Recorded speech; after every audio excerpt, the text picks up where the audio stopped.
वायु, जिसके बिना हम कुछ सेकंड से ज़्यादा जिंदा नहीं रह सकते। जीवन के लिए इतना ज़रूरी तत्व होने के बावजूद भी आज वायु प्रदूषण लगातार बढ़ता जा रहा है।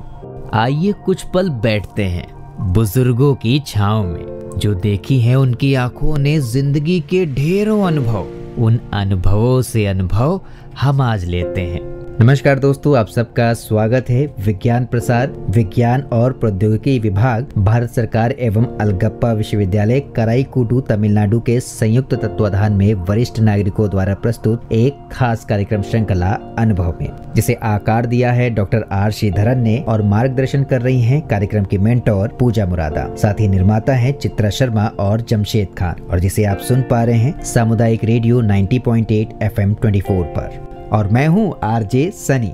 दोस्तों, वायु प्रदूषण एक ऐसा विषय है जिसके बारे में हम सभी पहले से ही बहुत सी बातें जानते हैं, पर शायद हमने कभी भी इसे गंभीरता से नहीं लिया।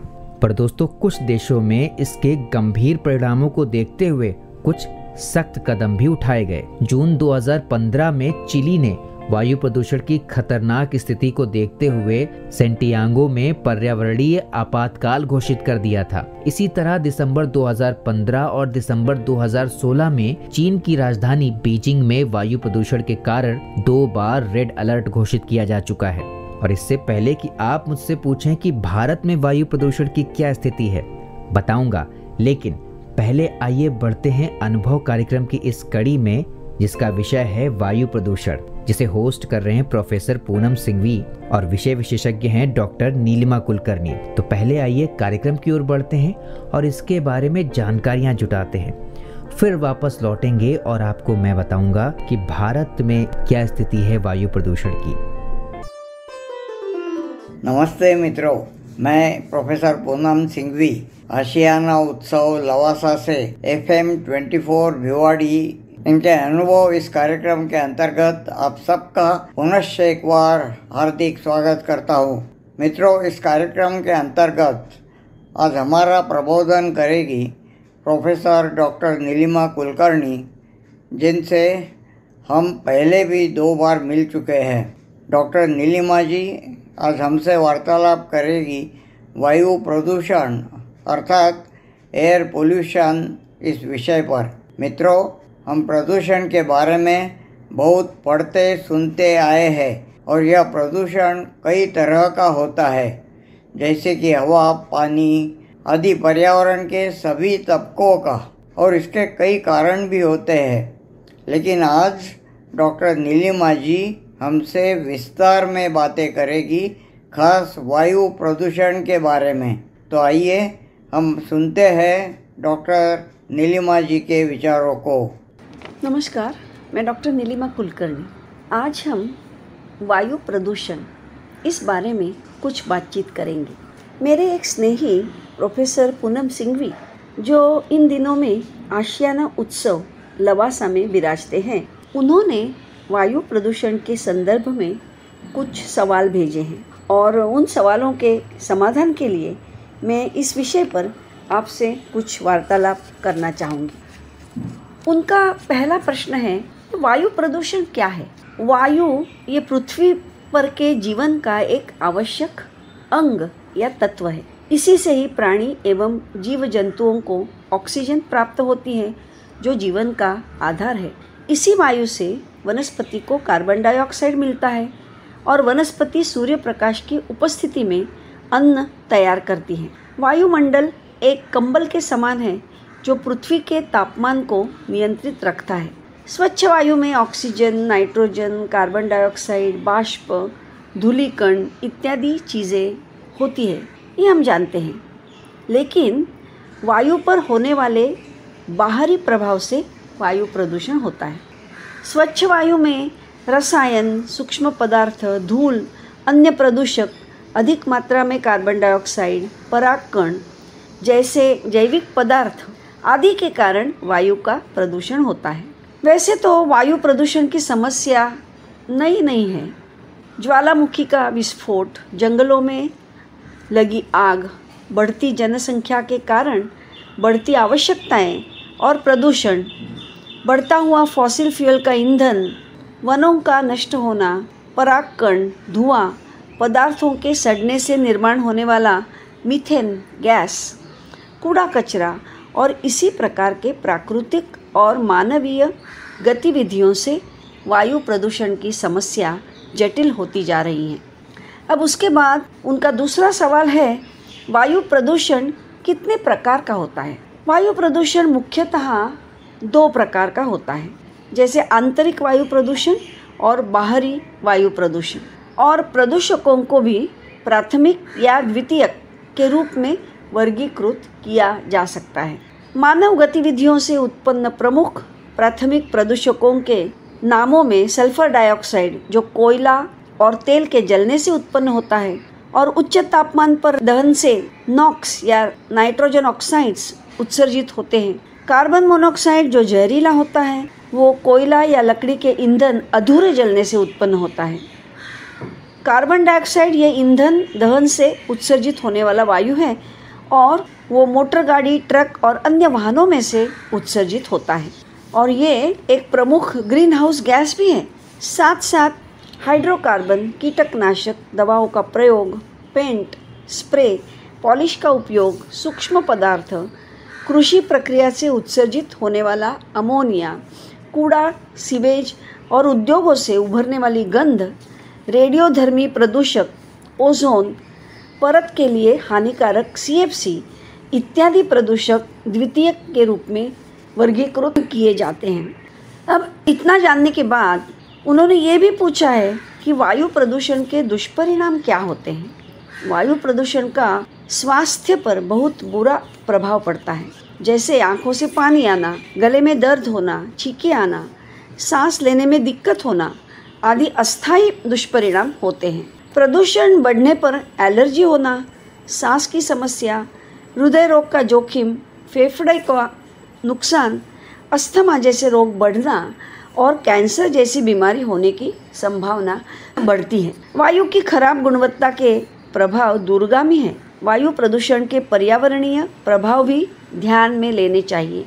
प्रदूषकों के साथ बढ़ते हुए ग्रीन हाउस गैसेस, बढ़ता हुआ पृथ्वी का तापमान, बर्फ का पिघलना, जैव विविधता को नुकसान, आम्लयुक्त वर्षा, ओजोन का परत पतली होना, ऑक्सीजन का कम होना इत्यादि चीज़ों से पृथ्वी का तापमान प्रतिदिन बढ़ता ही जा रहा है। ये तो हम जानते हैं, मगर ये आंतरिक हवाई गुणवत्ता और प्रदूषण क्या है? बाहरी प्रदूषण और आंतरिक प्रदूषण, ऐसे 2 प्रकार हमने देखे। उसमें आंतरिक हवाई प्रदूषण क्या है? ज़्यादातर हम बाहरी गुणवत्ता और प्रदूषण के बारे में बात करते हैं जब हम हवाई प्रदूषण के बारे में सोचते हैं, लेकिन बाहरी हवा के साथ घर के भीतर की हवाई गुणवत्ता और प्रदूषण समझना भी बहुत ज़रूरी है, क्योंकि हम दिन का ज़्यादातर समय घर के अंदर बिताते हैं। निकासी, वेंटिलेशन की कमी से भीतर वायु प्रदूषण होता है। रेडॉन गैस एक कार्सिनोजन है जो पृथ्वी के कुछ स्थानों से निकलती है और घरों में भर जाती है। घर के अंदर की सामग्री जैसे कारपेट व फर्नीचर के प्लाईवुड से फॉर्मल्डिहाइड गैस उत्सर्जित होता है।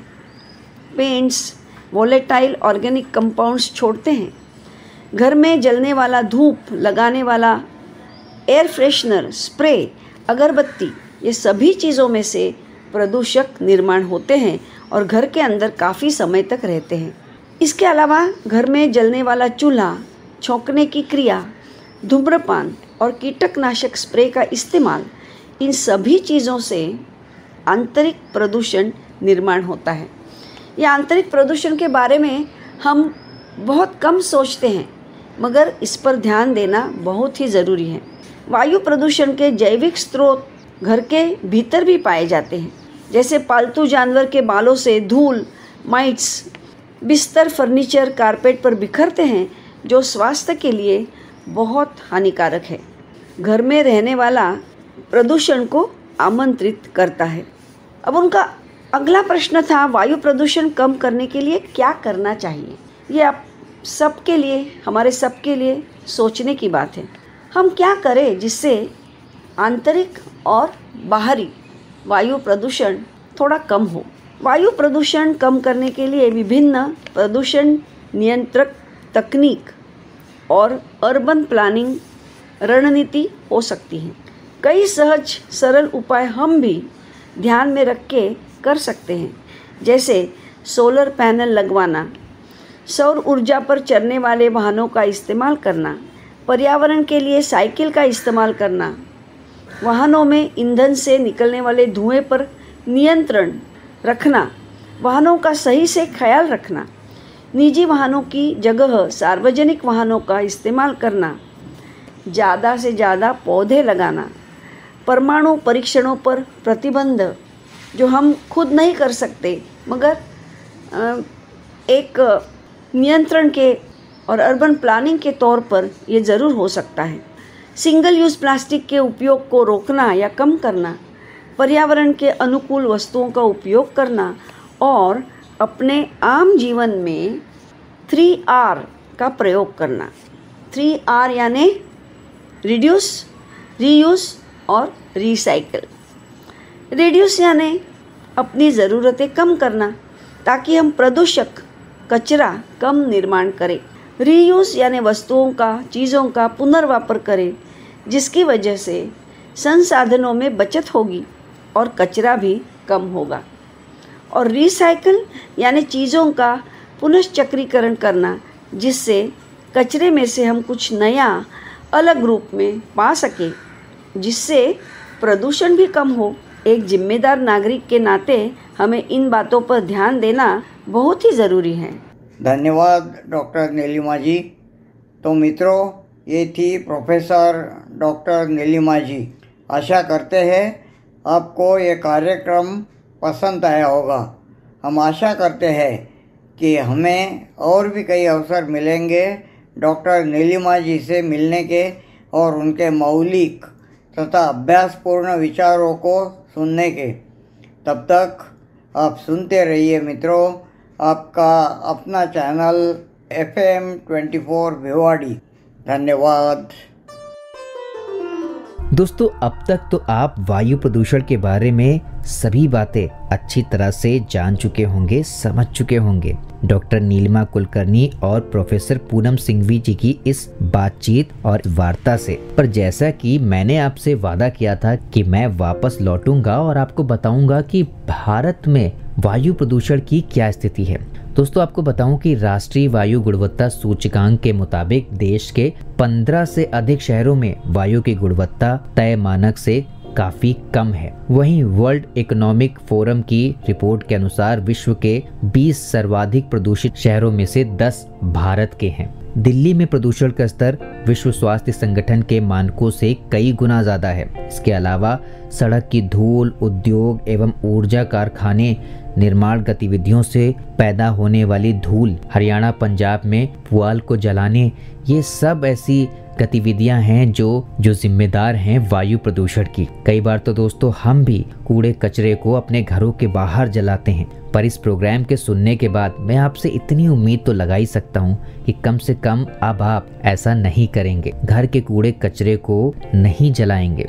और जो ऐसा करता है उसे भी वायु प्रदूषण के बारे में आप जरूर जागरूक करेंगे। चलिए, फिलहाल वक्त हो रहा है आप सभी से विदा लेने का, तो मैं चलता हूँ। आपको ये प्रोग्राम कैसा लगा आप हमें जरूर बताइएगा fmbhiwadi@gmail.com पर। चलते चलते कार्यक्रम में सम्मिलित दोनों मेहमान प्रोफेसर पूनम सिंघवी और डॉक्टर नीलिमा कुलकर्णी जी का बहुत बहुत धन्यवाद वायु प्रदूषण जैसे विषय पर इतनी अच्छी चर्चा के लिए। मैं हूं आरजे सनी और आप सुन रहे थे सामुदायिक रेडियो 90.8 FM 24 पर अनुभव कार्यक्रम की श्रृंखला की एक खास कड़ी।